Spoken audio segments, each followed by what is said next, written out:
morning, good morning, good morning, good morning. Welcome to another edition of Choppin It Up with Ramel. No notes, straight from the throat. Well, let's get started on this glorious Sunday. Happy Sunday to everybody. I hope today is a blessed day for you all. As you can see, I'm getting ready to go to work on this Sunday morning, but I just wanted to chop it up with you guys. Listen, if you want to be part of the show, please give me a call, 706-801-5926. Give me a call. Once again, if you want to be part of the show, 706-801-5926. Listen, there's so much to talk about, so much to get at. Last night, we had one NBA playoff game. I got to talk about the New York baseball teams. But more importantly, I'm going to start the show off with boxing today. And I'm going to tell you, I thought the Cavs was running away with the Raptors in a sweep and just an easy match. But it was not as easy as the time that Canelo had last night against Chavez Jr. It almost seemed like Chavez just came for the money because he did not show up at all. I didn't think he had a chance to win. I mean, this was a complete domination by Canelo, a shutout, if you want, a no-hitter, whatever you want to call it. It just was a domination by Canelo.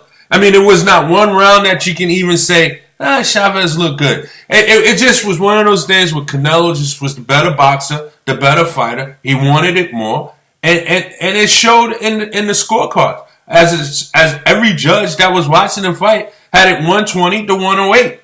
But to me, the big news of the fight came after the fight. As you watch the previews after the post-game fight. It's already set, folks. It is already set. September 16th, Triple G versus Canelo. That's going to be the fight of the year. It's probably going to be one of the biggest fights in recent history. It's going to be exciting. I got a good look at Triple G. I like Triple G a lot. I root for Triple G. Canelo is my guy. I've been watching Canelo since he started. I've been a big fan of Canelo. But what I did not know about Triple G, he's actually bigger than Canelo. He looks a little taller, and he definitely looks a little bit wider in the chest area. He seems to be the bigger boxer. I'm going with Canelo, but this may be a tougher opponent for Canelo than Mayweather. I really think so. And not to say Mayweather is a lesser opponent than or not the better fighter than Triple G. Although I would take Triple G over Mayweather.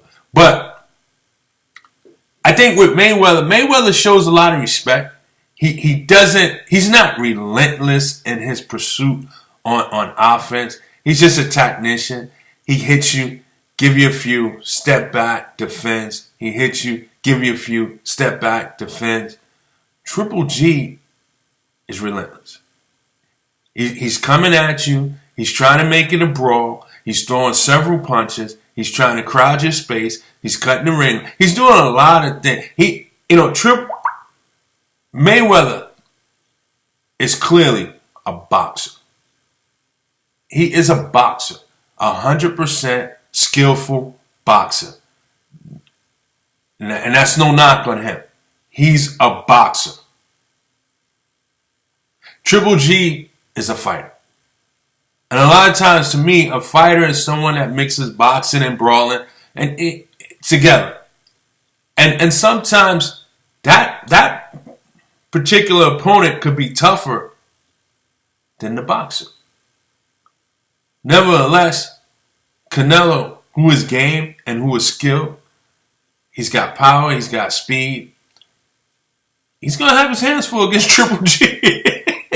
I mean, he's definitely going to have his hands full against Triple G. I'm going to ride with Canelo, but it will not surprise me if Triple G pulls this one off. Triple G is no slouch, guys. I thought he showed some respect for Alvarez after Canelo after the fight in the ring. I thought he showed some respect. Canelo, he came out, he gave some good crowd-pleasing answers. He said, I like what he said. He said he was born without fear. He didn't get his share of fear. Well, we're going to find out what it's going to be like. Hey, September 16th is just 4 months away. A little surprised that the fight is going to happen that quickly. I figured maybe 5 to 6 months, maybe. But you got 4 months. September 16th. It should be a great one, folks. I'll tell you this. I'm leaning towards Canelo because I'm a Canelo guy. This fight can easily go either way. It can go either way. I think both fighters really need a knockout to win. Question is, will they be knockdowns? I don't know. This one's gonna be a great one. For all you boxing fans out there, this here is better than a Floyd Mayweather and a McGregor fight. I'm not interested in that fight. I'm not interested in that. This one here is gonna be one to remember for the year. If you want to be part of the show, call up. Love to hear from you. 706-801-5926. But again, Canelo scores a unanimous decision. No one even had Chavez Jr. with around. It really wasn't much to talk about. Canelo came in, did what he had to do. He showed that he is the pride of Mexico and that he is the fighter to contend with. And he's making his claim to be pound for pound best boxer in the game. And if he should pull off the win against Triple G, I think you have to put him right there. So we'll see how that goes down. But kudos to Canelo and his camp for the outstanding victory last night. I think the next big fight coming up, and it's not big, but the next good fight coming up is going to be Errol Spence and Kelly Brock. So tune into that one. That one should be fun, should be good to watch. I'm telling you, after the Triple G and Canelo, the next one on the docket for me has got to be Wilder and Anthony Joshua. That's got to be the big fight for me. Although this Parker kid fought last night out in New Zealand, I got to take a look at that. I don't got too much info on that one. But definitely, I'm looking at Wilder and Joshua. So let's move along to basketball last night. Golden State. I mean, is there any real challengers for Golden State and Cleveland? Are they making it look easy? I mean, Cleveland is just cruising through the East. Golden State, I don't think I've ever seen this before. And I have to bring this up to you guys, man. Maybe I've already have, but I'm going to repeat myself. I've never seen a team so deep as Golden State that if two of their stars is not having a typical game, they have another star that can carry them until maybe one of them catches fire. In the case with Golden State, they have 4 stars on their team. They have 4 players that's going to make an all-NBA team, whether it's first, second, or third. It's Curry, Durant, Green, and Clay. They're all going to make an all-NBA team. No doubt about it. If there's an all-NBA 6-man team, Iguodala is going to make it. So they have 5 players on their roster that if 2 or 3 of them is not rolling, one can carry them to the other one gets going. It kind of happened last night. Clay and Curry, they did not have it in the first half. At one point, there was 1 for 13 from 3, 5 from like 20-something from the field. Draymond Green, being Draymond Green, getting texts, had to be calmed down, blah. You know the story.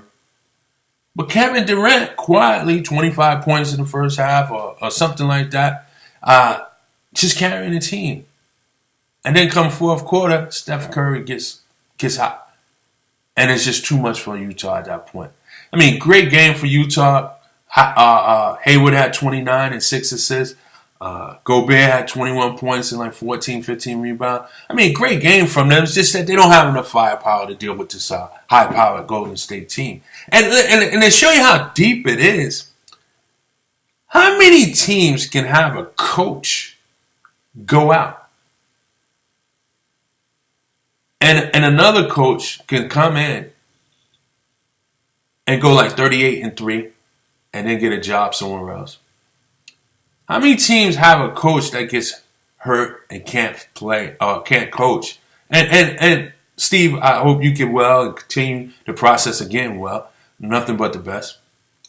That now, in place of him, they have another coach who's been to the finals. How deep is this team? I mean, think about what I'm saying. If players don't play, get injured, or don't have it, you still got enough to cover the team. Coach goes out, the interim coach, he goes something like 38-2 or 38-3 while you're out. He gets a job. You're out again. And then you replace by the associate head coach who has finals experience in Mike Brown when he was with the Cavs. It's unbelievable. This team is just so deep. How many teams can say that? If Doc Rivers goes out, okay, Mike Woodson can coach. He's never been to a finals. How many people can say that they have a finals coach on their roster? Unbelievable.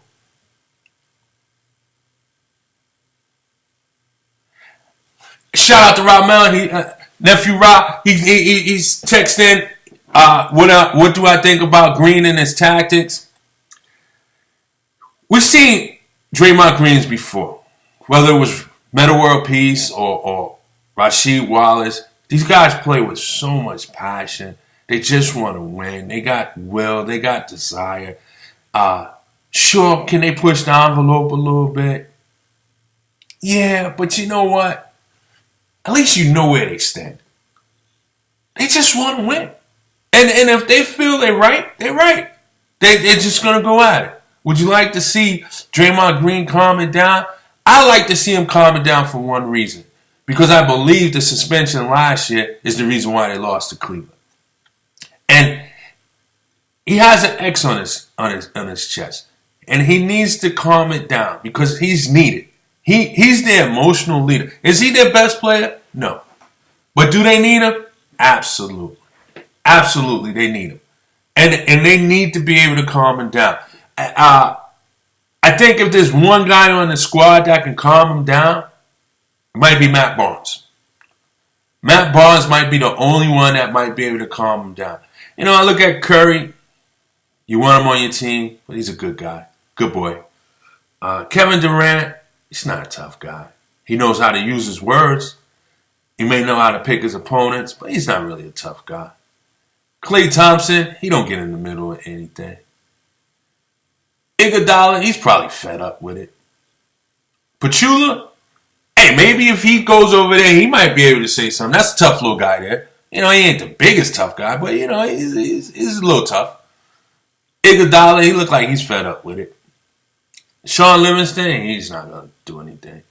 It's going to be Matt Barnes, the grimy guy. You know, the guy who don't mind mixing it up. He's the one. You know, and rightfully so, he sat next to him. So we'll see what happens. But I like the passion he plays with. I don't condemn him for it. And like I said, it's all because he's looking to win. He's got a high motor. He's high energy. And he just wants to win. So I'm all for it. But it's like anything else. You know, is but so far you can go with it. And you do have to kind of tame it down. As far as your question about Hayward, move on. Listen, Utah is in a great position. This is a young team that's gaining experience. If they have a way, if they can find a way to keep Gordon Hayward there, this team is only going to get better and only get stronger. The question is how much are they relying on Joe Johnson and Boris Diaw? Because their days is pretty much numbered. If they're relying on them, then you might have an issue. As far as Hayward moving on, hey, he can move on to a couple of teams and make the team stronger. He can go to Boston, that team would be stronger. It'd be a nice little Robin to Isaiah Thomas there. If he was to go to Washington and fill the 3-hole there, I mean, Otto Porter, he's playing well, but is he playing well because it's contract year? Will we see this 2 years in a row from Otto Porter? I don't know. But if Hayward says, I'm leaving Utah, Boston and Washington should be where he wants to go. Yeah, he could go to what's that? OKC and fill a void there too. But I don't know about that. I don't see him leaving there to go there. But if he was to go to Boston, remember Brad Stevens was his college coach. It'd be a nice little compliment there. And besides, I like to see Horford at the 5 and Jay Crowder playing the stretch 4. I think his toughness is needed and he can play defense. I would like to see that. But yeah, that's where I would go. Isaiah Thomas, Avery Bradley, and Gordon Hayward would be a nice 1, 2, 3. I think that can compete deep into the tournament every year. Jay tunes in. He says every championship team has a Draymond. I would say so. And he said without the exception of last year's Cavs. Here's the thing. The Cavs goes out there again, and they did it last year. They bring in what they call their tough guy, Dante Jones. But you're right. Every team has had a tough guy one way or another. We'll see what happens. I like Draymond Green. I wouldn't move him. I don't think we'll see Draymond Green the way we see Draymond Green on Golden State on any other team. I think Golden State is just a perfect fit for him. I just would just get in his ear a little bit. But yes, you need a guy like that to do that dirty work. And those who go back to the bad boy days of New York, to me, Draymond Green is just a more talented, with more freedom, Anthony Mason. 6'7", 6'8", do all kind of forward. Can play the small forward, play the power forward, can handle, shoot a little bit, can make it to the basket, plays defense, had emotion, was a tough guy, didn't back down. He reminds me of Anthony Mason, just maybe a little bit more fundamentally sound or a little bit better, and that might be only because he has the freedom to do so. Jay, once again, he tunes in, he says Rodney Hood out of Duke is development. I think Rodney Hood is a secret weapon. It's just that on that squad, it's where do you play him? Do you put him at the 2? Do you put him at the 3? Can he defend? He's got a nice little shot. He has, to me, they have to unleash him and let him go. Rodney Hood is a talented guy. To me, he could be their top 3 player on the team. He just need to be loose. A lot of times I feel like they caging him in a little bit. And it's not so much that they catering to Gordon Hayward as much. It's just where do you play him? And I don't really like Utah's point guard situation. You know, Dante Exum, I thought it was his team, but then he got injured. I thought Trey Burke was going to have a little future there. They let him go. They have George Hill there. I'm not a big George Hill fan. Can he make some shots? Can he play? Sure. But I'm just not a George Hill fan. I would look to try to move George Hill in the offseason. I'm really not a big fan of his. Sheldon Mack, I'm not a fan of him either. I would have rather have kept Trey Burke, but we'll see what happens. Ramel says he thinks they hurt themselves by picking up Joe Johnson. I think not. I think that a lot of times, and you're going to see this in the Boston series when they go up against Cleveland or something like that in the next round, if they do, or you're going to see in this series if they lose to Washington. I think a young team needs quality veterans. I really do. I think they need quality veterans. I think Joe Johnson is a perfect situation here. He's not a me kind of guy. He's not an ego guy that thinks that, I'm Joe Johnson, my history speaks for himself. I just think that he's needed on a team like this. Boris Diaw is needed on a team like this. Listen, I don't think they here without Joe Johnson. I don't think they here at this point without Boris Diaw. I mean, remember, Joe Johnson hit that infamous shot in Game 1 against the Clippers, reminiscent of Allen Houston, and Game 7 against Miami Heat, the floater down the middle, in the paint, up at the buzzer. Joe Johnson did that. I mean, Joe Johnson leads the league in the last 8 years or so with the most game-winning shots or go-ahead shots in the last final seconds. So this guy is still quality, and I think that his professionalism is just what this young team needs. I don't think they hurt themselves. I think they actually gained. There's a lot of teams out there that can use a Joe Johnson. In fact, Boston could use Joe Johnson right now. They just, that's what's wrong with this game right now in the NBA. There's a lost art when it comes down to veterans. There really is. There's no real quality veterans out there. You look at Karl Anthony Towns in Minnesota. The guy's been a model citizen since he's been in the league. And then you look at Jahlil Okafor when he came out. He had his problems off the court, out in the streets. You look at D'Angelo Russell. He had his problems with the Nick Young, the tweets or whatever that was. And then you look at Porzingis. He's sitting there with Anthony, Melo. What happens is this, guys. The reason why KP and guys like Karl Anthony had smooth transitions is because when Karl Anthony came to the league, Kevin Garnett was on the sideline. What better veteran to have? When KP came in there, he had Carmelo Anthony. Not that Carmelo Anthony was so much in his ear, but he took the pressure off of him. And sometimes that makes a huge difference when you have that situation. So I think that young teams, they need veteran presence, veteran leadership, especially when these guys are coming out one and done. Mentally they're not ready. Physically their body may not be ready, and they're not mature. And you're giving youngsters millions of dollars. Most of them can't even celebrate with alcohol beverages because they're underage. Just think back, some of you that are listening, tuning in.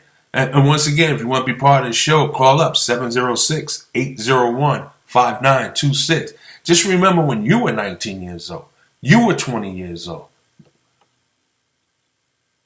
Was you as wise as you may be now? Was you as mature as you may be now?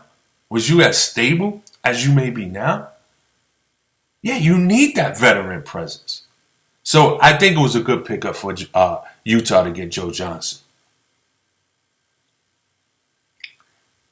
Well, here's what happens with this. Everybody thinks that the logical landing spot for Melo, if the Knicks should trade him, and I'm responding to Ramel's quote here, are the Clippers. Okay? Listen, to me, if the Clippers don't find a way to obtain Melo and keep Blake Griffin, and if they get Melo and have to lose Blake Griffin, then they're no better than what they are. In fact, I think they're worse. Really, I think they're worse. Because I think with Blake playing power forward, I think it's easier to find a three-man who can just shoot. Because that's what they need. They just need a shooter. I think it's easier to find that guy than to come get Melo, put him at the three, and now look for a power forward that can score. I just don't see it happening. And then bringing Melo over, not only does you still need to get a power forward if you lose Blake, but you might need to get a shooting guard because you might have to lose Redick. So I don't see that. They have to figure out a way to keep Griffin and get Melo in order for that to be a good fit. Other than that, I don't see it. As far as George Paul go, George Paul has give indications that he wants to play with the Lakers. There's no need to go to the Clippers if they're not to assemble this season. If they're not assembled this season with Chris Paul and Blake Griffin coming up next year, and they have to blow it up, then there's no reason to go there. The Clippers is going to be back to what they used to be. Paul George, to me, the best landing spot for him is the Boston Celtics. It's the Boston Celtics. The Boston Celtics has a gaping hole at the three, but at the same time, they got a lot of assets. To me, if I'm trading Paul George or Jimmy Butler, if I'm trading Melo, Paul George, Jimmy Butler, Gordon Hayward, anywhere, I'm looking to trade them to Boston. For one, they got a lottery pick of Brooklyn's. They got next year's Brooklyn pick, which is a lottery pick. They got a young talent in Jaylen Brown that I think is phenomenal. I really do. If you can pull away Jay Crowder, Jaylen Brown, and one of those draft picks, you're doing well. I think Jaylen Brown is going to be a star in this league. I don't think he's going to get the full opportunity in Boston because either A, if they don't trade for a Butler or Paul George or Carmelo Anthony, I don't think they're going after a point guard. I think they go after Josh Jackson, and he's going to be their future at the 3 spot. So I'm definitely looking at those are the best trade. That's the best trading partner for any of those 3 players. All right? And Boston has a need for them. Because when I look at Boston and where they're assembled, you have a Robin masquerading as a Batman and Isaiah Thomas, but he's clearly their Batman. But everybody else is a bunch of Batgirls and Commissioner Gordons. They need a Robin to go along with Isaiah Thomas. And I think Boston would be making a mistake if they want to draft Alonzo Ball or Marshall Fultz and move out Isaiah Thomas because they don't want to pay him. Isaiah Thomas is creeping up as a top 7 point guard in this league. I wouldn't have said this before the season started, but at this point here, as I run down the point guard list, Westbrook, Curry, Kyrie, Chris Paul, John Wall, Damian Lillard. Is there anyone that I'm missing at this point? Is there anyone I'm missing?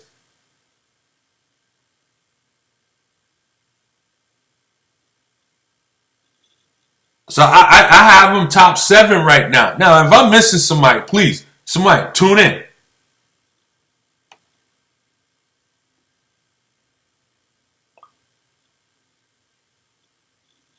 Again, Ramel tunes in. Knicks history shows that they're going to just give away to Melo for nothing.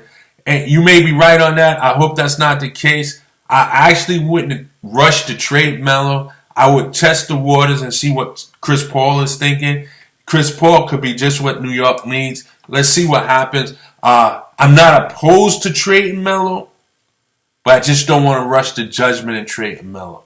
And if I had to trade Melo, I would love to trade him to Boston because I think you can get the most assets back. But there's another team that I wouldn't be too hesitant against. I wouldn't mind trading him to Washington.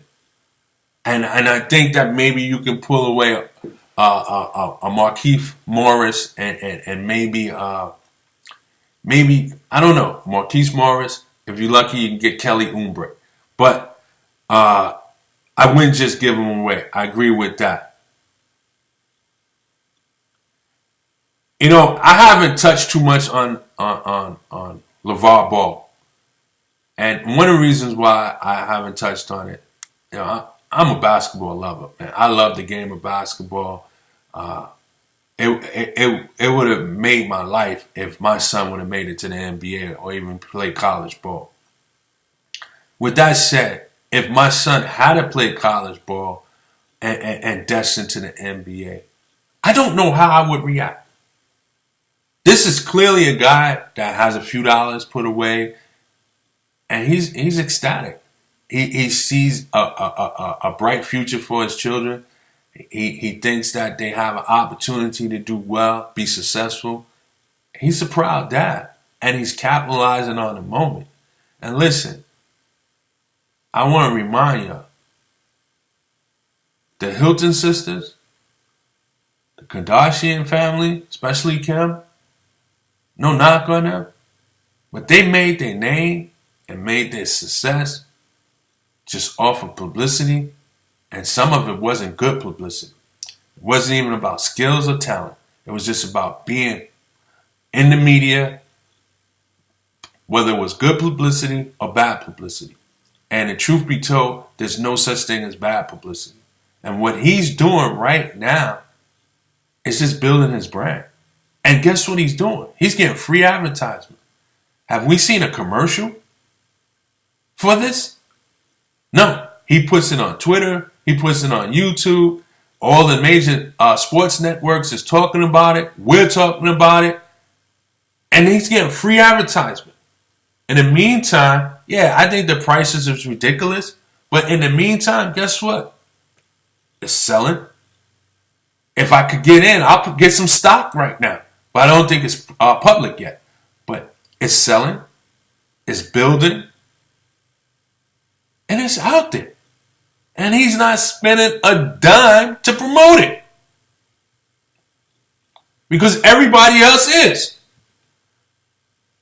Now, if he seems like he's the budding father that is in the ear, his son, and in the way of coaching style, yeah, it might deter some weak teams.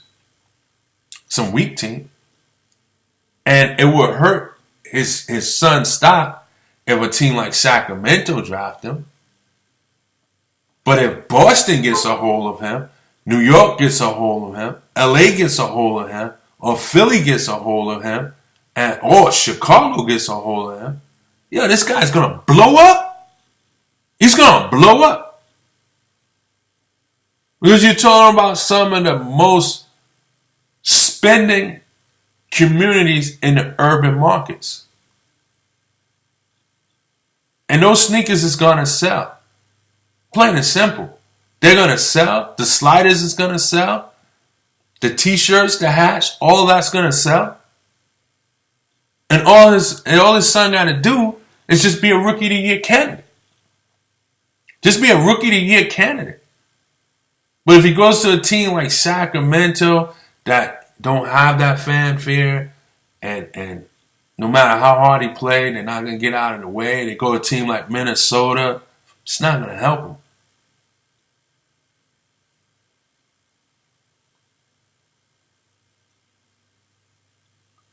Yeah, I agree. He needs to tone it down a little bit, but again, I'm not in his shoes. I don't know how I would act if I have three sons. One who's about to be a top 3 pick. Another one is doing his thing in UCLA. The youngest son is scoring 92 points in a high school game. I think I'll probably be similar to him. Can't blame him. Before I get out here, I want to touch on baseball. Right now, the Yankees and the Mets are both doing their thing. I couldn't tell you. I mean, the fact that they're going for sweeps this weekend, and you say, well, it's just a sweep. I have to talk about that because, first of all, the Miami Marlins kills the Mets. The Mets have a chance to sweep them. That's huge. All right? The bats are coming around. Jose Reyes is beginning to hit. He had 2 hits yesterday. Jay Bruce is up to 291. Conforto, he's still a factor in the leadoff spot. He's batting 340. He didn't have a base hit yesterday, but he had 2 RBIs. Go figure. 2 RBIs without a base hit. That's pretty strong. That's just getting it done one way or another. The Yankees, unbelievable. They're going for a sweep against the defending World Series champions on the road in Wrigley Field in Chicago. Outstanding. I mean, they won yesterday. Sterling Castro, former Chicago Cubs, tore the cover off the ball yesterday. He was 3 for 4, 3 RBIs, home run, leading the league in hitting at 381. Aaron Judge went 0 for 5, but he's still leading the league in home runs with 13. This Yankees story is just unbelievable. They pounded out 14 hits yesterday, a couple of home runs, doubles. They just pounded it out. Unbelievable story. The Yankees continue to get it done. They're the top team in the American League. The Mets has climbed into second place. They're still under 500. A win today will get them over 500. But more importantly, mentally, I think it'll be good for them because they always seem to struggle with Miami. That's going to do it for my show. I want to thank Ramel for tuning in. Thank Dubé for watching. Jay for tuning in, giving some insight. Oh, I didn't see that. You think CP3 is leaving the Clippers? I got to answer that. Yes. I don't see CP3 coming back. I think that the run in Clipper world is over with. The only way he comes back is on draft day or before the draft. The Clippers is able to trade for Melo. And the problem with that is the Clippers have no draft picks to give the Knicks. I don't see him coming back. I think if they don't improve the team by July 1st, when he becomes a free agent, I think the Clippers is in trouble. I think the Clippers might be looking at a sign and trade to go to New York. And I don't think CP3 wants to leave the $200 million on the table and go somewhere for 160, but I think they will be orchestrating a sign and trade. In order for him to stay in LA, the Clippers have to pull off a Melo trade before July 1st. And without a draft pick to give, I don't see it happening because they don't have any draft picks. That's going to do it for the show. Appreciate you guys tuning in. I see you guys on 24. Peace and blessing. Enjoy the 3 games today. This is Ramel for Chopping It Up with Ramel. No notes, straight from the throat.